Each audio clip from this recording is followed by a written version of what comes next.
Gesture drawing. The first thing you should know about gesture drawing is that it's okay if it's ugly. What I mean by that is your drawing doesn't have to look exactly like the reference you're using. Don't worry about proportions for now or anatomy of the muscles. At this stage, what matters is to capture the movement of the pose, so relax and have fun with it. Here's how I do it. The first thing I do is look at the reference.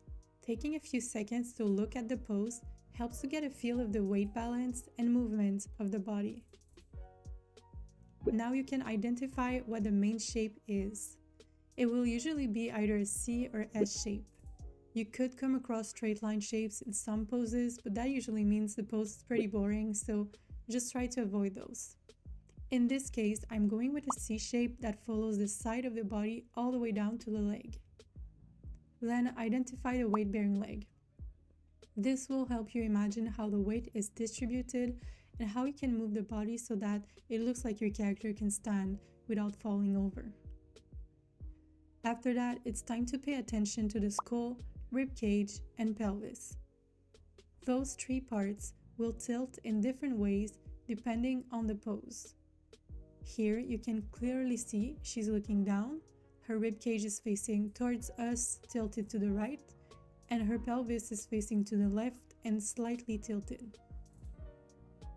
Keep building with that information in mind and avoid going too much into details. Focus on what's going on inside more than outside, meaning think about the spine and bones more than the muscle and fat areas. This will keep your drawing from looking too stiff.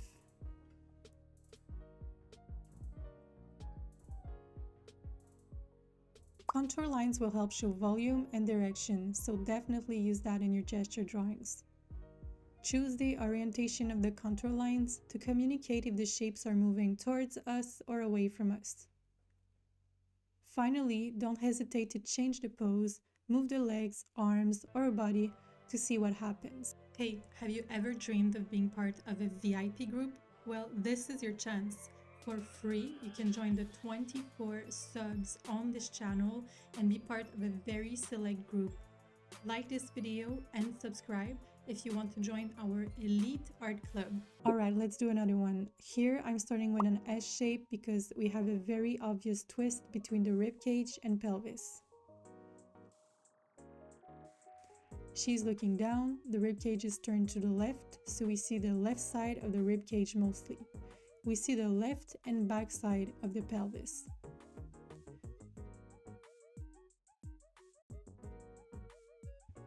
Be careful to not put too much space between the ribcage and pelvis. Those two should be quite close together.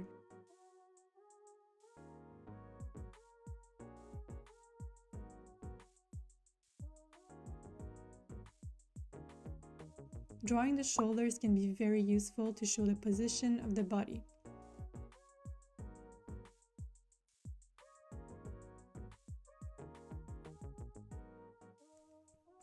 This pose is really all about the twist, so I put emphasis on that twisting motion.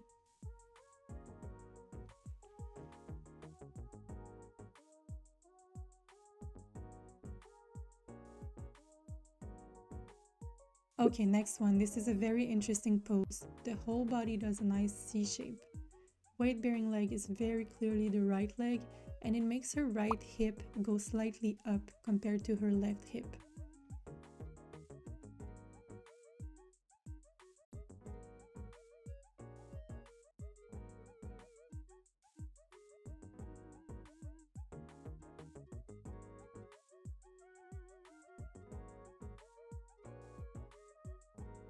Something else to look at is the stretch line.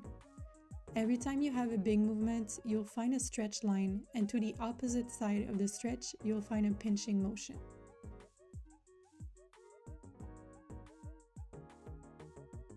I'm moving the leg so that my pose looks more grounded and believable.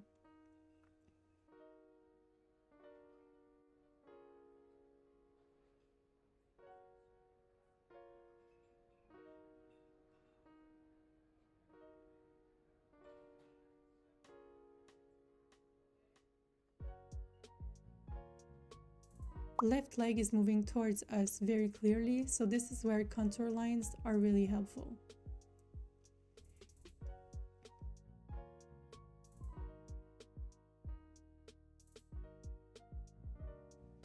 Again, I keep everything very simple, showing legs like cylinders with minimal details.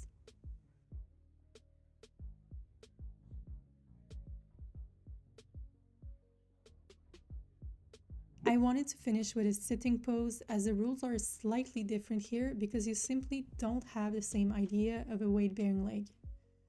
I'm using an S shape to show how the ribcage and torso are pointing in different directions.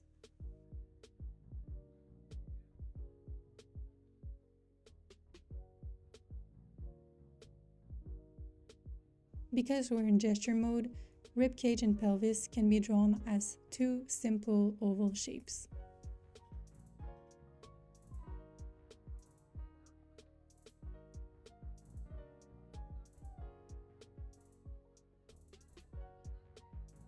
Even though we're not going into complete details with this pose, there's a very interesting twist going on, and we can show it with the skin twisting at the waistline.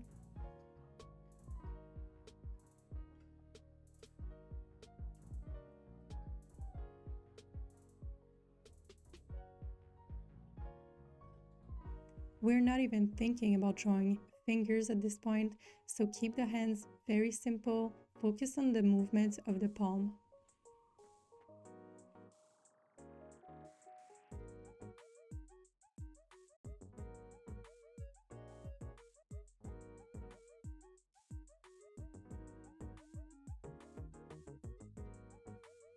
And don't forget the contour lines again.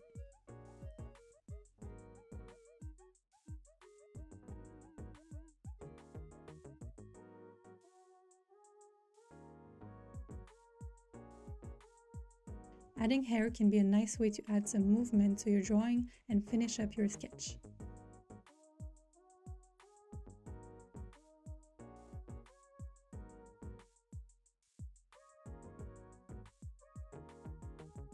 Going back to adjust is part of my process, so I take a moment to look at the overall sketch and tweak parts of it so that it feels just right.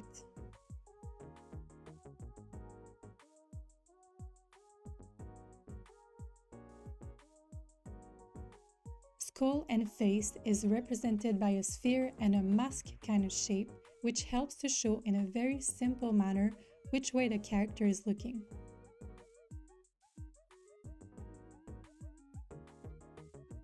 I hope this video was helpful. Let me know how you like to work on gesture in the comments, and thanks for watching.